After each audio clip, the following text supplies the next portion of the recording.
सुन, तू मुझसे शादी करेगी क्या? रोहित ने आज अचानक ये सवाल किया तो रुचि ने भी बिना सोचे समझे अचानक जवाब दिया, कुछ भी मत बोला कर। पहली बात तो मुझे शादी नहीं करनी और तुझसे तो कभी ना करूं। पागल सा प्रोजेक्ट के काम से आया है ना, जल्दी निपटा और चलता बन, मुझे पार्लर जाना है। रोहित ने भी पलटकर जवाब दिया, सोच ले, फिर मैंने किसी और से शादी कर ली तो रोती रहेगी और पार्लर जाके क्या हो जाएगा? दिखेगी तो तब भी चुड़ैल ही ना। काम मुझसे नहीं है, वैसे भी अमन भैया से है। तू जा, तुझे पकड़ के रखा है क्या? यार जा न, तू काम कर और चला जा। और आज क्या अचानक ये शादी? एक तुझसे बनती नहीं, मेरी और हर बात का उल्टा जवाब देता है। शादी करनी ही होगी तो किसी ऐसे समझदार से लड़के से करूँगी जो मुझे बस ज़मीन पर आ जा। रोहित ने रुचि के बाल खींचते हुए कहा, देख, एक तो तू ये बाल मत खींचा कर, किसी दिन मुझे गुस्सा आ गया ना तो क्या, बचपन से और आता क्या है तुझे गुस्सा के सिवाय? रोहित ने फिर से रुचि को छेड़ा, तो तुझे फिर भी मेरे ही आसपास क्यों मंडराना है? चला जाना, जाके घर बसा ले, चला जा यहाँ से। रुचि ने झल्लाते हुए जवाब दिया, अरे फिर शुरू हो गए तुम दोनों, कब बड़े होगे पता नहीं। और वो जब भी घर आता है तो उसको ऐसे ही क्यों सुनाती है? माँ ने रसोई घर में रुचि को डांटते हुए कहा और रुचि ने मुंह बनाते हुए रोहित से कहा, आया मत कर मेरे घर, बता रही हूँ। तेरा घर नहीं पगली, तेरा मायका है ये। या हाँ, तू चाहे तो मेरे घर को हमारा घर कह सकती है। देखो आंटी, इससे फिर से मेरा घर बोला, इसको समझ ही नहीं आता, पराया धन है ये। रोहित ने फिर से रुचि को छेड़ा और रुचि ने मेरी ओर शिकायत भरे अंदाज में बोला, भैया आप इनको आने क्यों देते हो घर में? और पैर पटकते हुए अपने कमरे में चली गई। ये सारी नोक झोंक सामने सोफे पर बैठे अखबार पढ़ते हुए पापा सुन रहे थे और मन ही मन मुस्कुरा रहे थे। रुचि के जाते ही रोहित ने पापा से हंसते हुए कहा, लो अंकल, फिर से चली गई ये नकचढ़ी। और पापा भी उनकी बात पर जोर से हंस पड़े। चलो रोहित, अंदर कमरे में बैठकर बाकी के डिस्कशन करते हैं, मैंने प्रोजेक्ट का बहाना बनाते हुए रोहित से कहा और काम खत्म होते होते उससे पूछ ही लिया कि आज अचानक गुड़िया से ये सवाल क्यों? घर में सब ठीक है ना? अंकल आंटी भैया भाभी सोनी सब ठीक ही है भैया। रोहित ने थोड़ा परेशान होकर बताना शुरू किया, भैया शायद अपने काम के चलते इस साल शहर से बाहर शिफ्ट हो जाएंगे और भाभी को भी उसके साथ जाना ही होगा। सोनी भी हॉस्टल जाना ही है। पापा की तबीयत का भी आप जानते ही हो। बस यही सब सोचकर माँ के लिए थोड़ा और बोलते बोलते गहरी सांसें भरते हुए उसने बात बदलने की कोशिश की। इस नकचढ़ी के दिमाग में पता नहीं क्या है। भैया, ये भी तो हो सकता है कि लाडो को कोई और पसंद हो।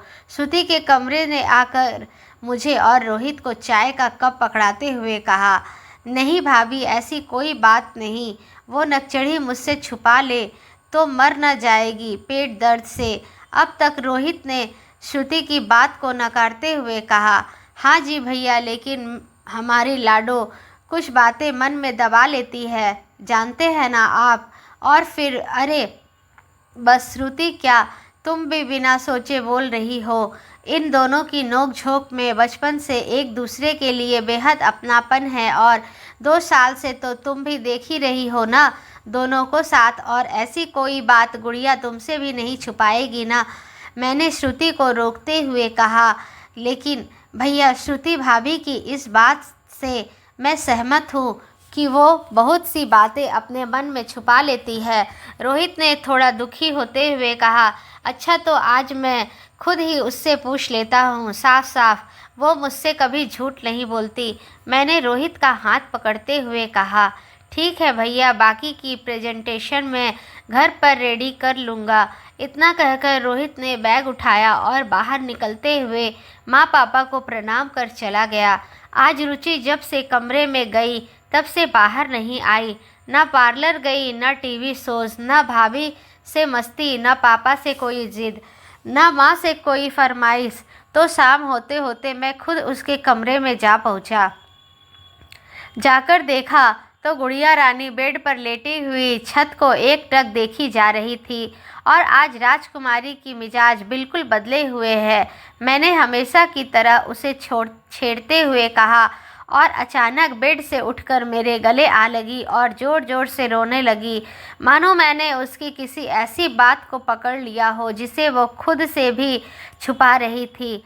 और ऐसा आज 26 साल में पहली बार हुआ था। रोते रोते बोली, भैया देखो ना, इस अड़ियल रोहित को कहता है उसके घर को अपना घर बोलूं। क्यों बोलूं भला?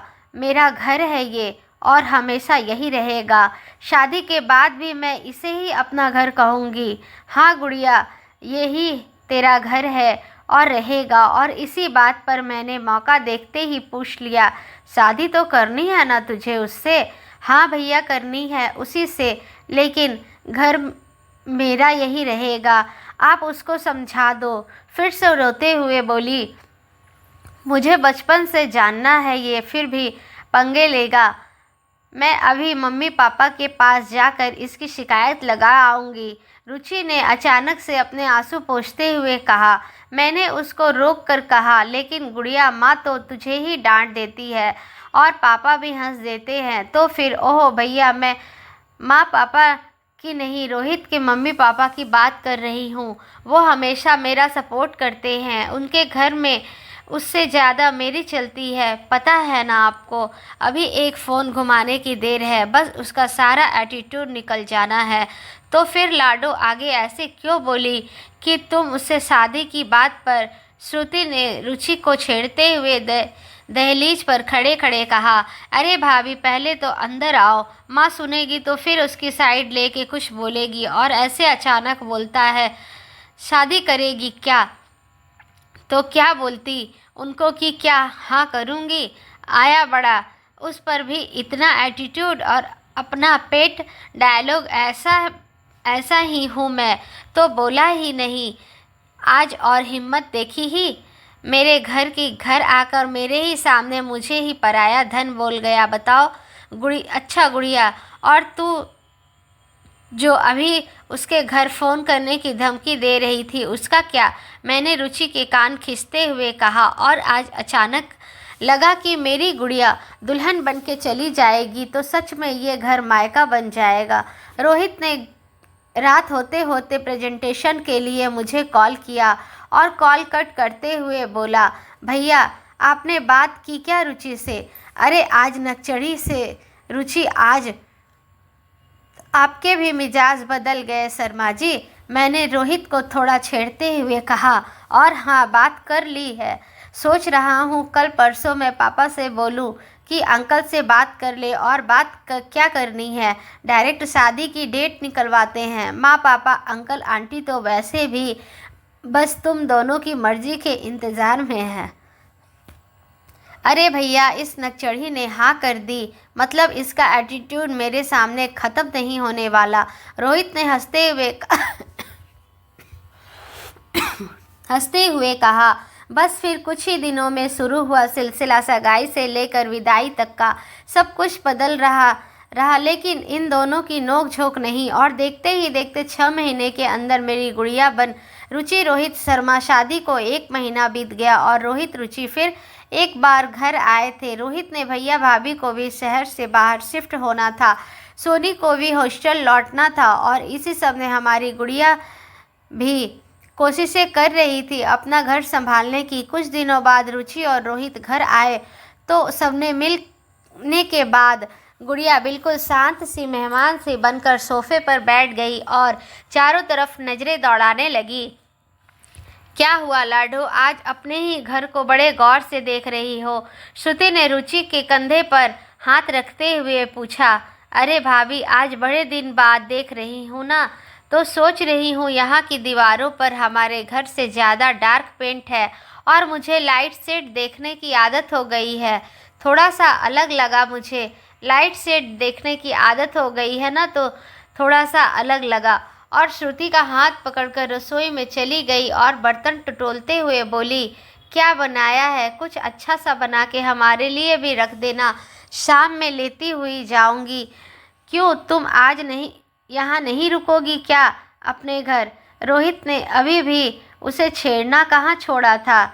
ये तो मायका है, यहाँ सब तुम्हारी साइड लेते हैं, घर तो वहाँ है जहाँ तुम्हारी एक नहीं चलती। यह कहकर रुचि ठहाका लगाकर हंसने लगी। रोहित ने सुकून भरी मुस्कुराहट के साथ रुचि की तरफ देखा। मैं श्रुति, माँ पापा उन दोनों को खुश देखकर एक दूसरे को देख मुस्कुराए और मायके आई हुई बहू ने मैंने सब रिपोर्टर बनाते हुए पूछा, तो रुचि जी कैसा महसूस कर रही हैं आप अपने घर में? बस मेरा इतना पूछना और गुड़िया शुरू हो गई। भैया आपको पता है, बचपन से लेकर शादी होने तक हमारा घर, मुझे बस ऐसे लगता है कि बस एक दोस्त का ही तो घर है।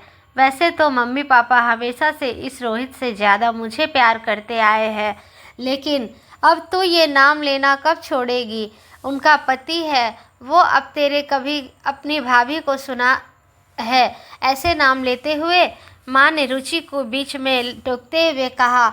ओह माँ, ये मेरे पति परमेश्वर और उनके पूज्य दामाद जी की हमारे घर में एक नहीं चलती।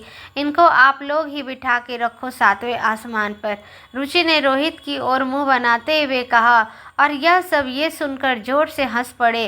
रुचि ने अपनी नॉन स्टॉप बातों से आगे बढ़ाते हुए कहा, भाभी आपको पता है सोनी का डेली गुड मॉर्निंग मैसेज आता है ना, तो मेरे दिल को बड़ा सुकून मिलता है। ऐसा लगता है जैसे मैं आपको डेली सुबह सुबह हक किया करती थी, उसी तरह उस मैसेज के ज़रिए वो भी मुझे हक कर रही हो। और भाभी ने भी शिफ्ट होने से पहले ही एक एक चीज़ बहुत अच्छे से समझा दी थी। भाभी भी कॉल पर समझाती रहती है। भैया के साथ तो कंफर्टेबल थी ही, लेकिन अब थोड़ा जेठ जी वाली फीलिंग आ जाती है। और मज़े की बात पता है क्या है भैया, सब लोग इन महाशय को सुनाते हैं कि उसे ढंग से पेश आना, हाय जो सुकून मिलता है। और हम सब उनकी बातों को सुन सुनकर मुस्कुराए जा रहे थे। बस थम जा, चटर पटर रोहित की रुचि को रोकते हुए कहा। ओहो तुम रुको, जाओ जाओ ना यार। पापा आपको पता है शादी के बाद बहुत सारी चीज़ें बदल गई। मुझे आप सबकी याद तो आती है और कभी कभी ऐसे मन भी करता है कि यहाँ के रुक जाऊँ कुछ दिन। और फिर अचानक बीच में रुक कर रुचि ने श्रुति की तरफ देखा और बोली, भाभी आप पहले सही कहा करती थी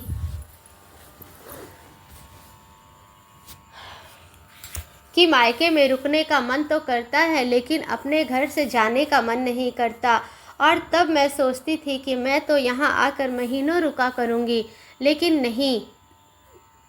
श्रुति ने रुचि की बात पर हामी भरते हुए कहा, और क्या लाडो, यहाँ 2 दिन के लिए जाऊँ तो यहाँ पापा जी के लूडो से लेकर मम्मी जी के टीवी सीरियल की गॉसिप तक पेंडिंग रह जाता है।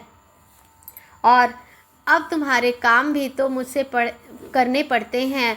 मम्मी जी से न्यू डिशेस की फरमाइश भी अकेले करूं, पापा जी के साथ लूडो भी खेलूं, उस पर भी पापा जी की चीटिंग, और तुम्हारे भैया की पेंटिंग में भी साथ दूं। वैसे फ़ायदा ये है कि तुम्हारे हिस्से का भी ये सारा प्यार मुझे मिल जाता है। और दोनों ननद भाभी जोर से हंसने लगी। रुचि की बातें सुन के मुझे आज 2 साल पहले का वो सेंस याद आ गया, जब मैं और श्रुति उनके मायके गए थे, और वो भी इसी तरह अपनी भाभी को एक बात बता रही थी कि किस तरह वो कुछ ही दिनों में अपने नए घर में जाके बस गई। माँ पापा रुचि सबके बारे में बता रही थी। उसे ज़रा भी एहसास नहीं होता कि उसकी शादी इतनी जल्दीबाजी में चट मंगनी पर ब्याह करते हुए, और नए घर में सब लोग बिल्कुल नए हैं, जिसके साथ शादी हुई उन्हें भी ठीक से नहीं जानती। फिर रुचि थोड़ा इमोशनल होते हुए बोली, आप सबको पता है मेरा घर कब मायका और उस बचपन वाले दोस्त का घर कब हमारा घर बन गया, इसका पता ही नहीं चला। एग्जैक्टली लाडो, और इसके पीछे हमारे फैमिली मेम्बर्स का ही तो सपोर्ट रहा बस। इन दोनों की बातें सुनकर हम सब मौन थे। माँ पापा एक हल्की सी मुस्कुराहट के साथ बस हम चारों की तरफ देखे जा रहे थे। तो फिर रोहित और मुझे भी समझते कहाँ देर लगी कि मायका और हमारा घर तक का सफ़र ना तो श्रुति अकेले तय कर सकती थी और ना ही रुचि। दोस्तों, यदि आपको मेरी कहानी अच्छी लगती है तो प्लीज़ मेरे चैनल को सब्सक्राइब करें और मेरे चैनल को सपोर्ट करें। मैं आप सबके लिए ऐसी ही अच्छी अच्छी कहानियाँ लाती रहूँगी और आप सबको एंटरटेन करती रहूँगी। Thank you.